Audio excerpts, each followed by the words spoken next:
Hello and welcome to Wolfman Gaming. This is my Metro Exodus Good Ending walkthrough, and this is mission 2, also known as Volga, and this is part 2 of that chapter. And the first thing we're gonna do is head up here, because here we have a Kalashnikov that has what might be all the upgrades in the entire fucking world. And that is something I just stumbled across on my first playthrough of this game.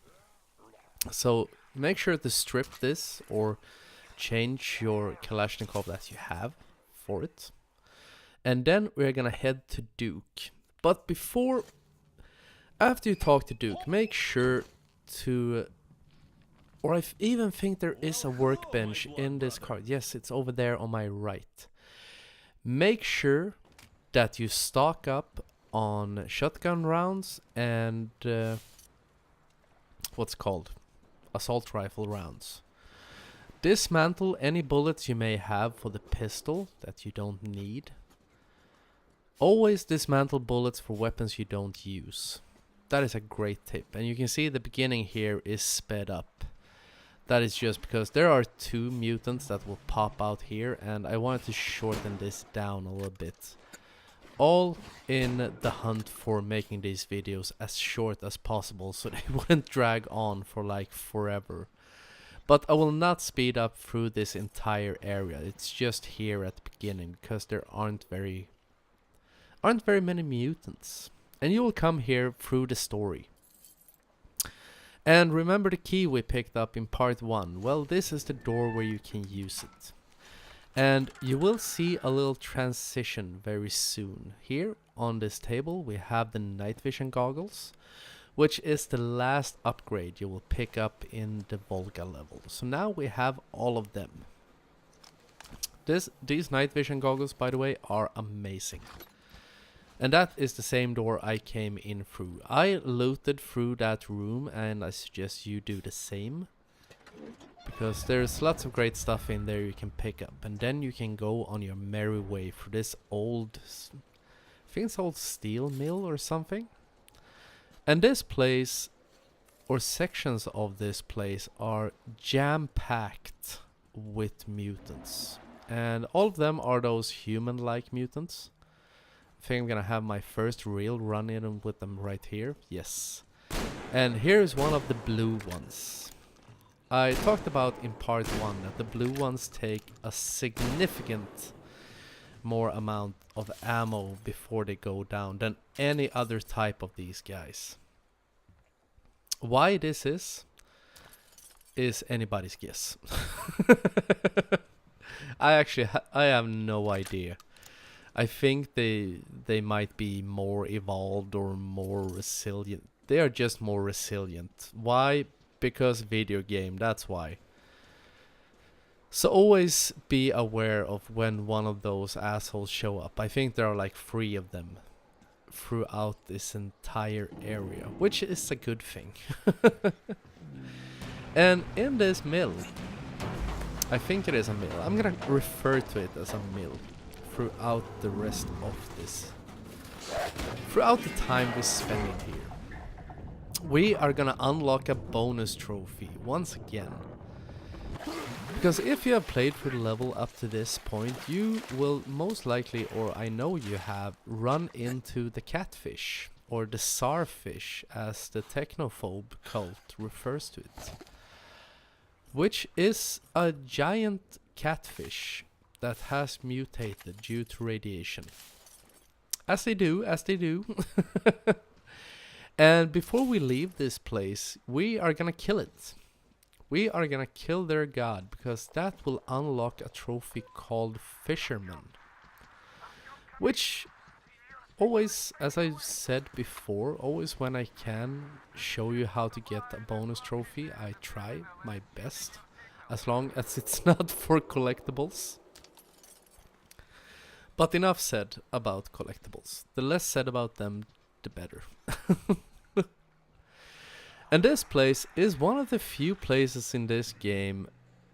I've talked about the fact that I've started a Ranger hardcore run through this game. I haven't gotten as far as this yet.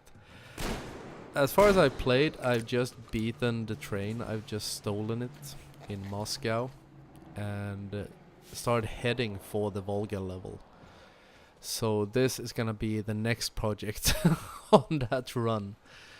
But when I play it on Ranger Hardcore, I will not be doing all of these side quests that I've done in for this walkthrough. I will do just the bare minimum. I will guaranteed pick up the reinforced helmet. Everything that I feel gives me an edge.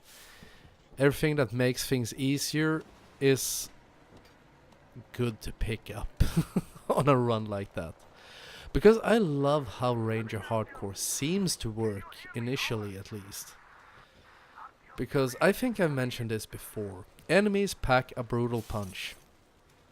But so do you. They go down pretty easily on normal.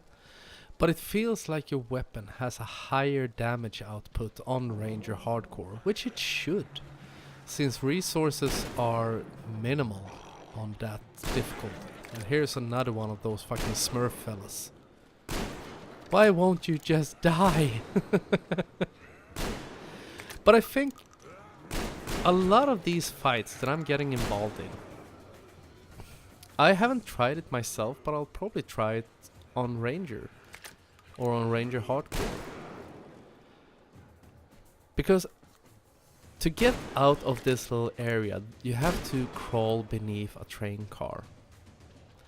And I think when these fellas show up, if you just haul ass down there, you can probably bypass this fight.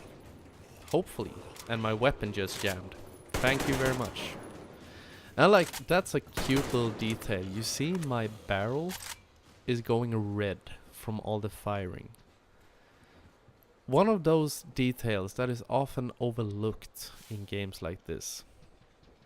Doesn't really fill a function, but just like when they add those small things. Like in Metro Last Light, I talked about on whatever the level is called.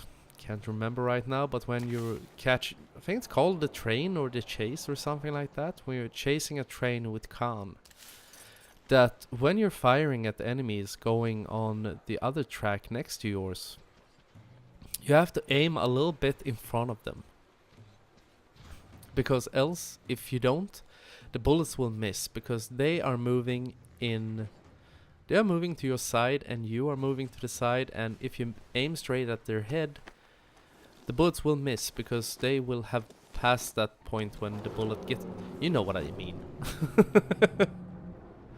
One of those details that just heightens the experience.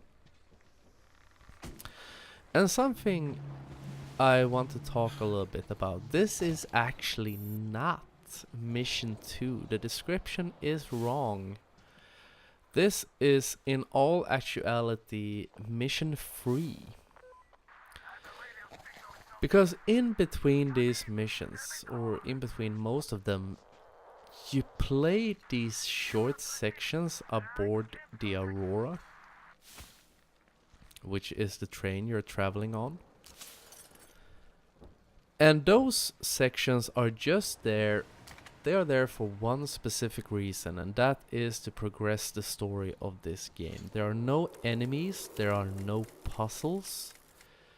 There is just unskippable cutscenes and conversations progressing the story of their quest to go out and find a place that is not radiated up to the balls. So I have skipped all of those levels in this walkthrough. The only thing I have included was at the very beginning of part 1 of this level, when you saw the radio. I included that, how to route in the correct frequency, or where you should have the marker on the AM FM band, whatever it's called in English, to get the signal. And I think when you're sitting there by the radio, if you stay there for a little while, one of the crew members will tell you to, oh, Artyom, find us some music. And if if you start jerking it back and forth. Not like that, you know what I mean. And you find some music, you will unlock a trophy or achievement if you're playing this on Xbox. Called, I think it's called Join Us on Air. Something like that.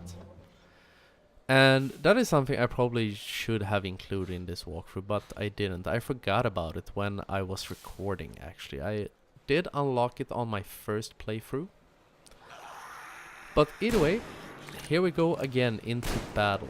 And as you may have noticed, these mutants, when they are at a distance, they will throw what looks like bricks or cinder blocks at you. So I recommend always try, it's quite hard on this narrow walkway, but try to move to the sides, back and forth, strafe back and forth, and they will have a harder time hitting you. And this is also quite a big fight. This is the last fight against the mutants, their last stand. Probably the last ones of them still alive. Here we have another Smurf, so make your best effort to kill him as quickly as possible. And I think, I'm not gonna swear, but it seems logic that this is also a section you can run past. I'm not 100% sure, but this is also one of those where there is this time it's a pipe you have to crawl through to get into the next area. And I think that if you just haul ass past these guys, because there are a lot of them, they're still free, going strong, hit one of them in the arm with a knife. That's pretty bad.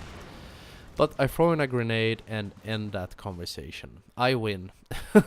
You lose, bitches. But I don't know if I said it. I think I did. But if you didn't free the prisoners in the bandit camp and got the key, you can still get the night vision goggles. But you'll have to wait until the end of this section. I think it would have been awesome if you could, or if you had gotten the key. Because where you go in with the key, you will get to the end of this area, but you can't open the door out to the end of it because it's locked from the other side. But it would have been awesome if there was like a secret path that if you had gotten the key, which many people probably won't, because a lot of people don't scavenge through everything. They just want to get through the game as quick as possible. And there's nothing wrong with that. Everyone plays a game their own way. But it would have been cool if the game awarded your scavenging, awarded the fact that you actually saved those poor fellas. Sitting in a cage, probably gonna end up as a dinner or just chopped into very tiny pieces, with letting you bypass this entire area. Wouldn't that have been cool? At least I think so. But the catfish showed up. He ate some of those mutants, which we are very thankful for. Let's say thank you to the nice fish.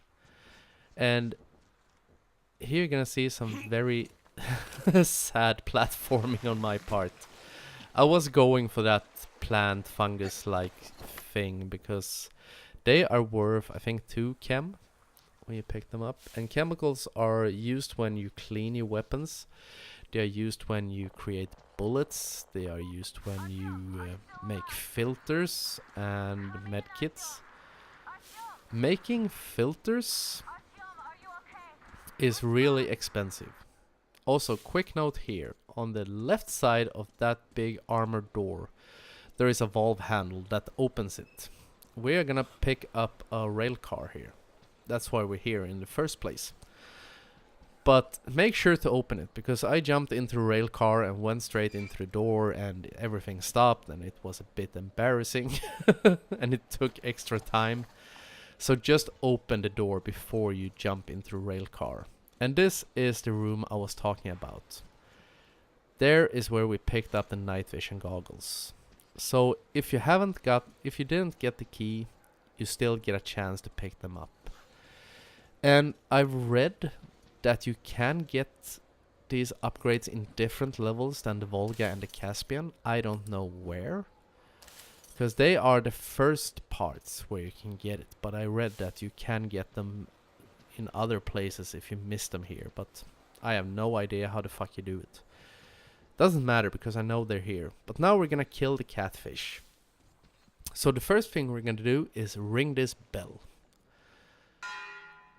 And that will attract him. That will lure him to come our way. And then we're gonna cut these 3 lines, which will drop 3 bodies into the water as bait. This is how manly men fish. And now we're just gonna wait for a few seconds. You will see him come up and start chomping on the bodies. He's heading our way, he's taking the bait, and as soon as he starts chomping on them, pull this lever. That will drop about 10 tons of steel straight down on his head. And this last map screen, if you pause the game there for a little bit, you see an X in the middle of the line. That is a switch. You have to... a rail switch. You have to switch to be able to drive your rail car in here. And we are heading here because we are gonna steal a passenger car that these guys are living in. And you saw I was in a safe house. I went in there, I slept, so I changed it into nighttime. This is the part I was talking about in part 1. That I sleep just so it makes this part easier, because I had to re-record this part. Because first I went in here during daytime and did like I did on my first playthrough, which was just attach a scope to my rifle and kill everyone. Which worked pretty well. Maybe not the quickest route,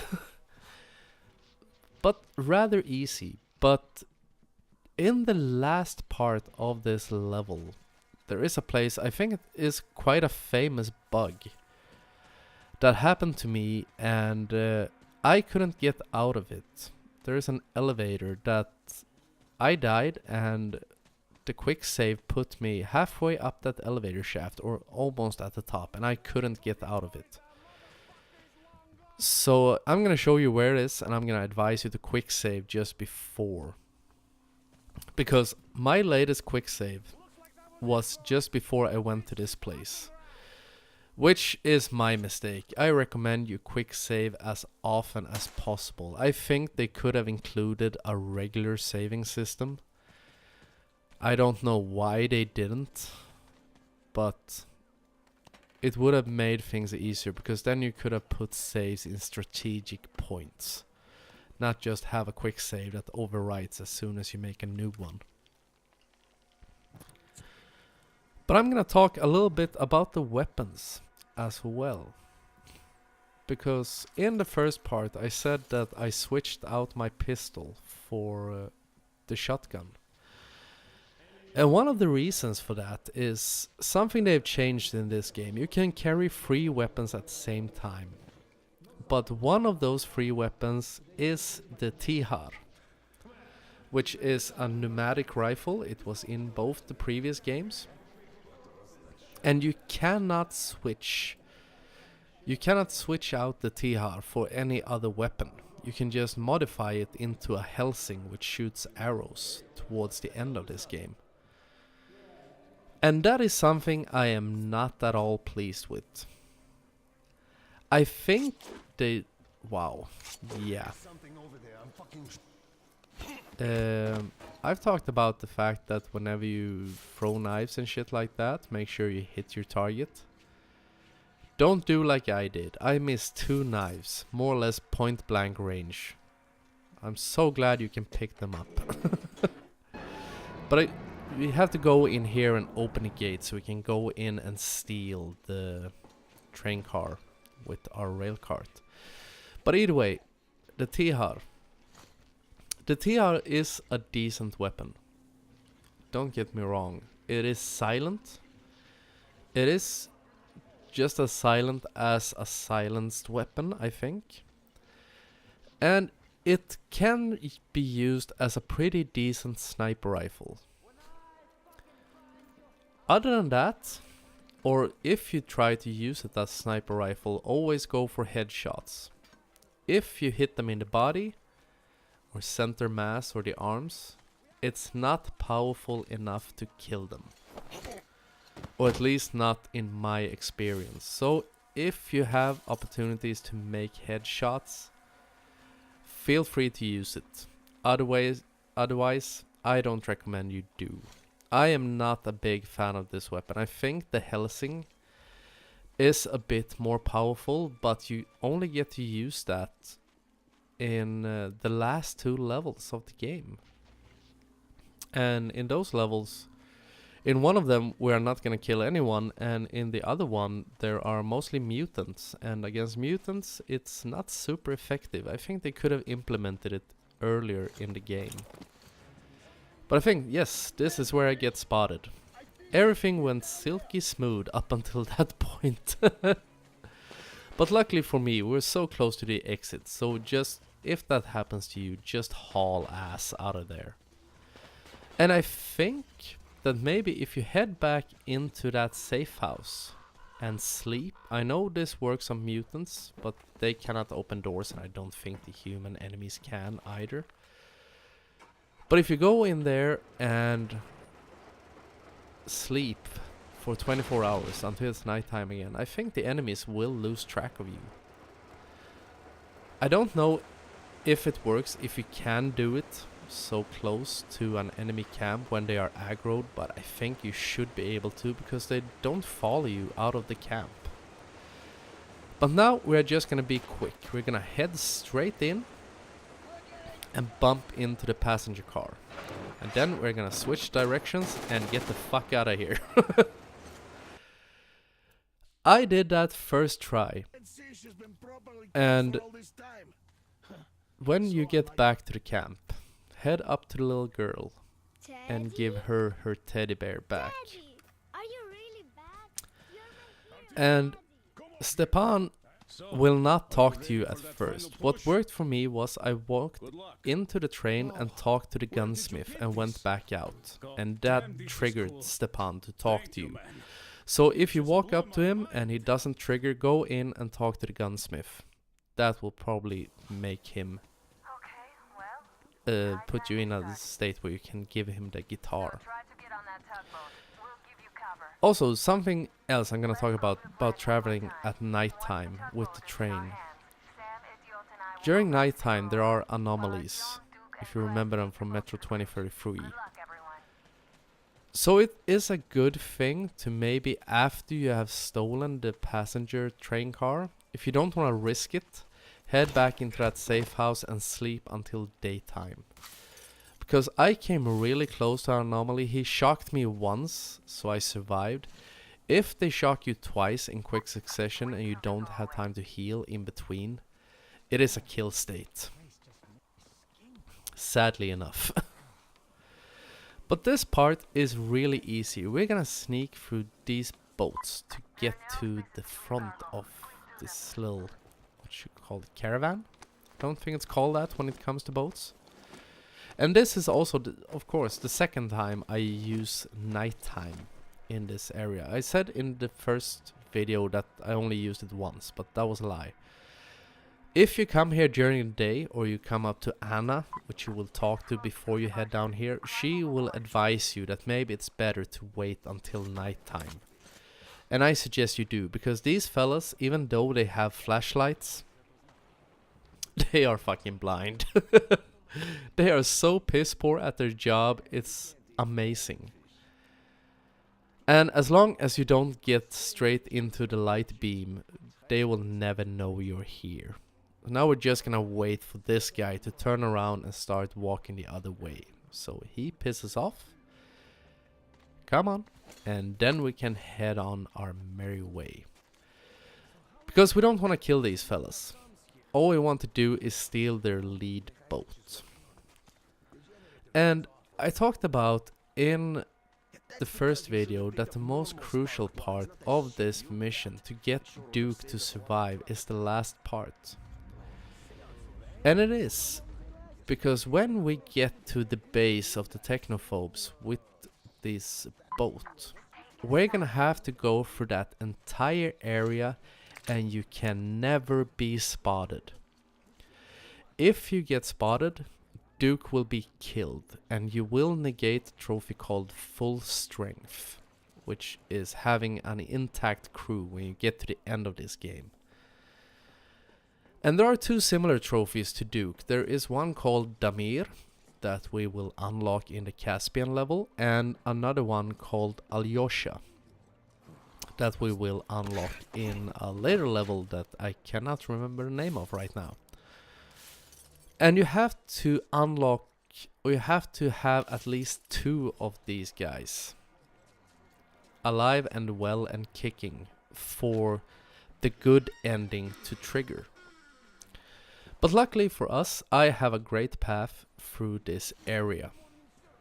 And we are gonna sneak. And I suggest quick save at whenever you feel that you are hidden. Like here, I'm just gonna put out this torch, drop a quick save. Whenever you make sure that you get through a section or get into the next section, drop another quick save. Why not? Because this area is really easy to go through. Only thing that can be tricky is the last 10 meters going up to the leader. But just for safety's sake, and if you follow this guide, you should be completely safe throughout this entire area. I'm gonna knock this guy out. Also, do not kill anyone here. That is also crucial, I think. That you cannot kill anyone on this base, because I think that will end up in Duke getting shot as well. So always go for the pacifist and stay hidden. And I think we're very soon coming up to the elevator where I got screwed. And I think this one is quite interesting. I go for knockout. Artyom kicks that sad guy, or that poor guy, in the side of the head. With military boots. Are you trying to tell me that is not lethal? Here, drop a quick save here. Because this is the elevator that sometimes bugs. Or sometimes glitches.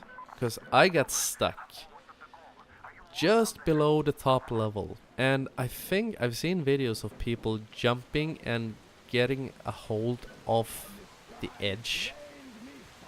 But I couldn't get it to work. So I had to replay the entire stealing train car part. But at least I didn't have to replay the entire level. And while you're up here, drop another quick save right here. Because then you're sure that you don't have to go into that elevator again.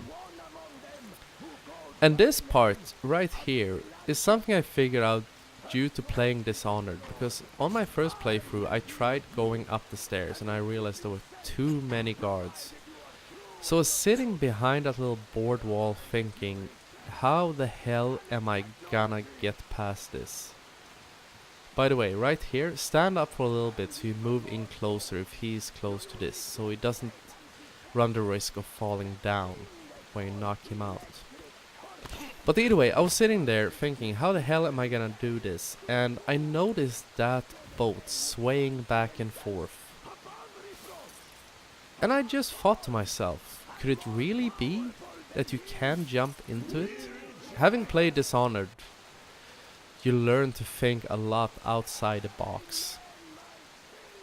So I dropped a quick save, tried to jump into that lifeboat, and it worked like a charm. This guy can also be such a troll. I tried going up here, I was sneaking past him, and when I was just to the side of him, the asshole turned around and spotted me. But luckily for me, I had a quick save just before, and now all that remains is sneaking here. We're gonna head in through this door and meet the leader of the Technophobes.